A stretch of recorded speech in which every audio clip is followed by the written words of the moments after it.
বঙ্গবন্ধুর প্রতি কৃতজ্ঞতা। উনি আমাদের একটা স্বাধীন সার্বভৌম দেশ দিয়েছেন এবং যে দেশে আজকে আমি, সেই স্বাধীন দেশের আমি আজকে সেনাপ্রধান। সমস্ত শহীদদের প্রতি আমার কৃতজ্ঞতা, সমস্ত মুক্তিযোদ্ধাদের প্রতি আমার কৃতজ্ঞতা।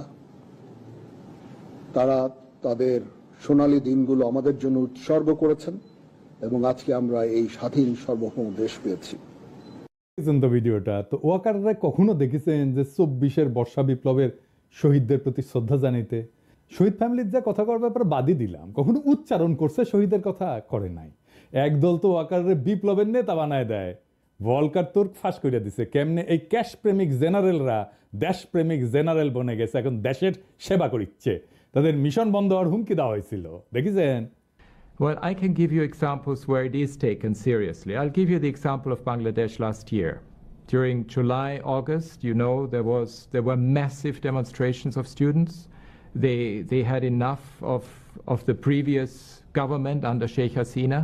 There was massive repression happening.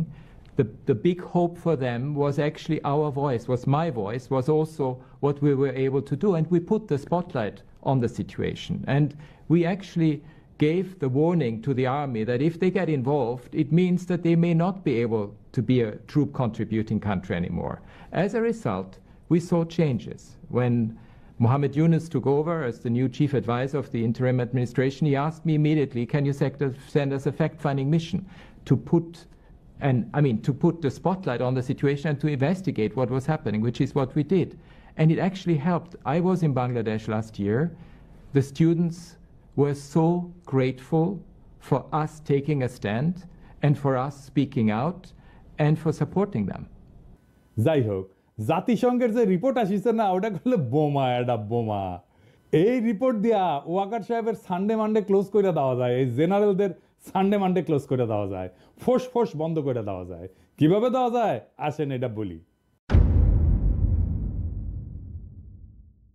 আমি প্রফেসর ইউনূস হইলে চুপ করে কইতাম, আমারে আর ওয়াকাররে এটা চা খাওয়ার দাওয়াত দেন জাহাপনা, আর আমি ওই রিপোর্ট থেকে 14 পৃষ্ঠার 14টা অংশ, নির্বাচিত অংশ কপি পেস্ট কইরা প্রিন্ট করে নিয়ে যেতাম। 2 কপি আর কি, 2 সেট।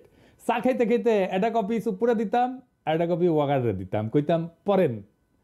প্রথমে হাতে দিতাম এই অংশটা, 64 পৃষ্ঠার 279 প্যারা। এটি হচ্ছে ইংরেজি, যেহেতু কইছে ঠিকই কইছে, তাই না? বাংলা যা হয়েছে সেটা হইতেছে সেনাবাহিনী একটা অন্তর্বর্তীকালীন সরকার গঠন সহজীকরণে কাজ করছে, কিন্তু ভূতপূর্ব প্রধানমন্ত্রীকে দেশের বাইরে পাঠায় দিয়ে তাকে দ্রুত দেশের ভিতরে আর একটা জবাবদিহিতার আওতায় আনার পথ দূরে সরাই দিছে। এই পর্যন্ত পড়লে কইতাম, দেখেছেন, এটা গেলে গুরুতর অভিযোগ, যেখানে 3 বাহিনীর প্রধান জড়িত আছে আর সশস্ত্র বাহিনীর সর্বাধিনায়ক হিসাবে জাহাপনা চুপ্পু আপনিও আছেন। এরপরে কইতাম একটু নিচে দেখেন, এই যে 279 প্যারার নিচে, সেনাবাহিনী নিরস্ত্র শান্তিকামী বিক্ষোভকারীদের উপর কাছে থেকে তাজা গুলি চালায়, জনতাদের হত্যা করে ক্ষান্ত হয়নি। গুরুতর বিষয় হলো, জুলাই মাসের 16 তারিখ থেকে 5 আগস্ট পর্যন্ত সেনাবাহিনী অনেক জায়গায় জনতার উপর গুলি বর্ষণকারী পুলিশ, র্যাব, বিজিবি সদস্যদের প্রোটেক্টিভ কভার প্রদান করেছে। সেনাবাহিনীর ভারী অস্ত্রশস্ত্রের এই নিরাপত্তা ঢাল পুলিশ, র্যাব, বিজেপিকে অনুপ্রাণিত করেছে জনগণের ট্যাক্সের অর্থে, বেতনভুক থেকে জনগণের অর্থে কেনা অস্ত্র দ্বারা নিরস্ত্র জনগণকে বিচার বহির্ভূতভাবে হত্যা করতে।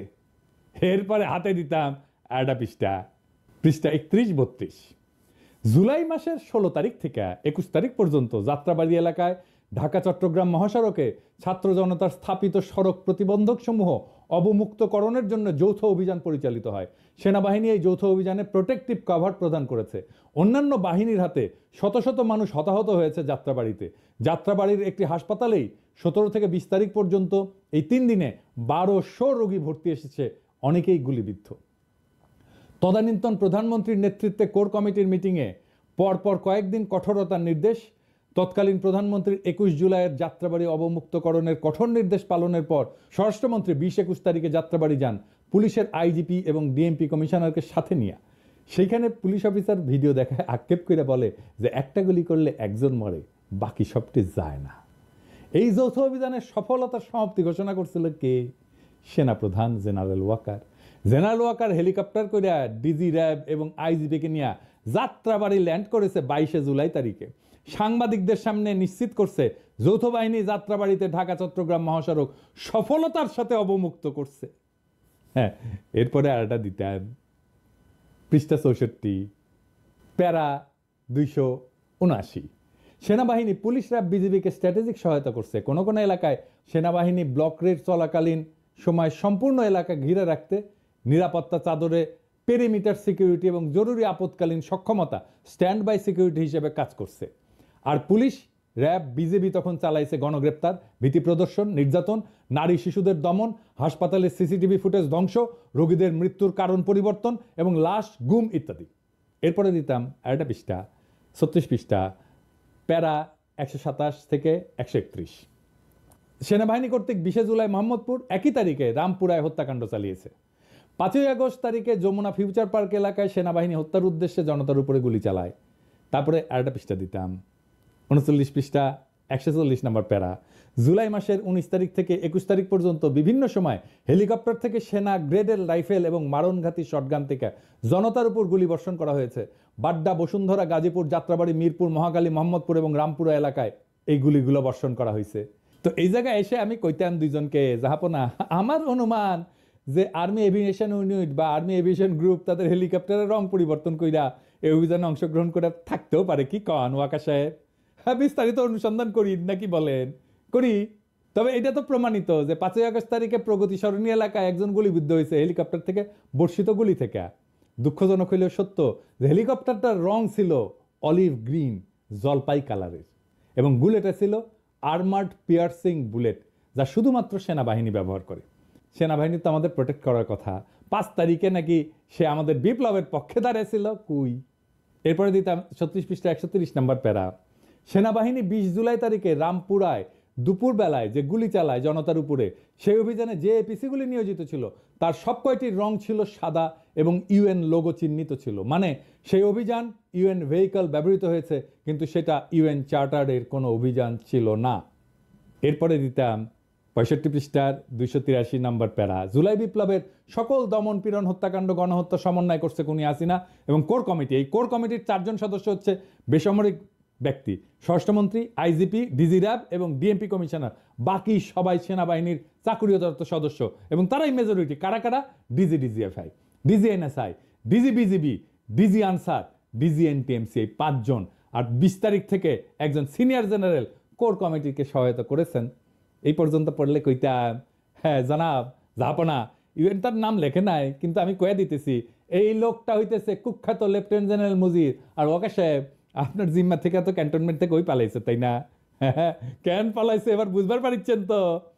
ভবিষ্যৎ তদন্তে ইউএন বা আইসিসি খুঁজে নেবে মুজিব কোর কমিটিতে কি কি করেছিল, আর জেনারেল ওয়াকার কি কি অসত্য বলছেন বা ব্যত্যয় করছেন, তথাকথিত ক্লোজ অ্যারেস্ট থেকে মুজিব কিভাবে চলে গেল। আচ্ছা, এইবার আড্ডা দিতেন 64 পৃষ্ঠা প্যারা 281 এনটিএমসি সকল অনিয়ম লুকিয়ে রাখা বা আলামত সাক্ষ্য ধ্বংস করায় মুখ্য ভূমিকা রেখেছে।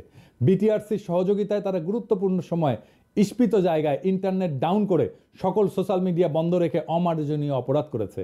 আমি কইতাম এনটিএমসি কে চালায়? হ্যাঁ, আপনার জেনারেল তো জিয়াত, তাই না? ঠিক কিনা ওয়াকার সাহেব? কার বস এই এনটিএমসি? কারা বস এই এনটিএমসির? এখনো কারা বস? পুলিশ যা করছে একই কাজ করছে বিজিবি, র্যাব। বিজিবি এবং র্যাব এটার লিডার কারা? কমান্ডিং অফিসার কারা? Army officer. DGFI July August মাসে 250 অফিসার এবং 2000 ফিল্ড স্টাফ মোতায়েন করছে। এরা সবাই ফিল্ড থেকে তথ্য যোগান দিত, আর যৌথ বাহিনী সে অনুযায়ী অভিযান চালাইতো। কিছু সংখ্যক বেসামরিক সদস্য ছাড়া এরা সবাই সামরিক বাহিনীর সদস্য। এনএসআই টপ লিডারশিপ সেনাবাহিনীর। আর ওয়াকার সাহেব, আপনি কি কইছিলেন? আপনি 5 আগস্ট 2024 তারিখে জাতিকে ধোকা দিচ্ছেন এই বইলা যে প্রত্যেকটা হত্যার তদন্ত হবে, বিচার হবে। করছেন? করেন নাই। আজ এরপরে দিলাম আরেকটা পৃষ্ঠা 70 পৃষ্ঠা 340 নাম্বার প্যারা। এইখানে কইছে কেমন করে বিচার করতে হবে। জুলাই গণহত্যার এবং প্রত্যেকটি মানবতা বিরোধী অপরাধের বিচার হইতে হবে যেখানে ভিকটিম বেসামরিক ব্যক্তি, সে বিচার হতে হবে বেসামরিক আদালতে। যদিও অপরাধী বা অপরাধের দায়ে অভিযুক্ত ব্যক্তি সামরিক বাহিনীর সদস্য হন বা সামরিক আইনের আওতায় থাকেন। বুঝিছেন? এইটা বেসামরিক আদালতে বিচার হবে। আপনি কোর্ট মার্শাল করবেন, ওই রাস্তা বন্ধ করে দিচ্ছে জাতিসংঘ। আপনি তো চাইতেছেন কোর্ট মার্শাল কইরা ওদেরকে ছাড়া দিয়ে দিবেন। কিভাবে জানেন? কারণ এই যে গুম টুম খুন এগুলোর কোর্ট মার্শাল কত, এই কোর্ট মার্শালের শাস্তি নাই। এটা এরপরে দিতাম ৭৪ পৃষ্ঠার ৩৪১ নম্বর প্যারা, যে সকল ব্যক্তির বিরুদ্ধে জুলাই গণহত্যায় মানবতা বিরোধী অভিযোগে সম্পৃক্ত থাকবেন তাদের বিচার প্রক্রিয়া শুরু বা চলমান অসম্পূর্ণ যাই থাকুক না কেন তাদের চাকুরি থেকে সাময়িকভাবে বরখাস্ত করতে হবে। করেছেন? কাউরে করেন নাই। এরপরে পৃষ্ঠা ৭৮ ৩৭৭ নাম্বার প্যারা, জাতিসংঘের সুপারিশ করে যে প্রত্যেকটা হত্যা, প্রত্যেকটা ঘটনার ফার্দার নিরপেক্ষ এবং সুষ্ঠু তদন্ত বিচার প্রক্রিয়ার যাতে জবাবদিহিতা কার্যকর থাকে এবং ভবিষ্যতে একই ঘটনার পুনরাবৃত্তি না হয়। হ্যাঁ, তারপরে কইতাম দেখা গেছে পুলিশের কাছে অনেক অস্ত্র আছে যা আইন অনুযায়ী পুলিশের কাছে থাকতে পারে না। সকল আধা সামরিক বাহিনীর হাতিয়ার প্রাধিকার এটা নির্ধারিত হয় সেনাবাহিনীর নেতৃত্বাধীন একটা জাতীয় কমিটির মাধ্যমে। হাজার হাজার সেমি অটোমেটিক অস্ত্র এখন পুলিশ প্রাধিকার ভেঙ্গা ব্যবহার করতেছে। এই দায়িত্ব অবহেলা কার? আহত শহীদদের শরীরে ৬৬% সেনা গ্রেডের অস্ত্রের গুলি পাওয়া গেছে। এটা জাতিসংঘের রিপোর্টে বলা হয়েছে। এটা দেখা কোনো বিজ্ঞজন বলছে যে এটা সেনা গ্রেডের মানে যে সেনাবাহিনীর তা তো না, পুলিশও ইউজ করে, র্যাবে ইউজ করে। হ্যাঁ, তা তো করেই, লেফট রাইটও কম করে, তাও হাঁটুত বুদ্ধি নামিছে। সেনা গ্রেডের অস্ত্র সেনাবাহিনীর বাইরে ব্যবহার হবে কি হবে না এটা কে ঠিক করে?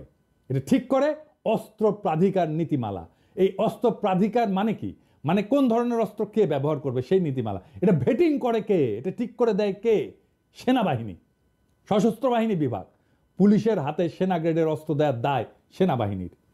২০১৪ সালে এই অস্ত্র প্রাধিকার নীতিমালা সংশোধনের উদ্যোগ নেয় এবং এইটা ভেটিং করে দেয় সেনাবাহিনী, অনুমোদন করে।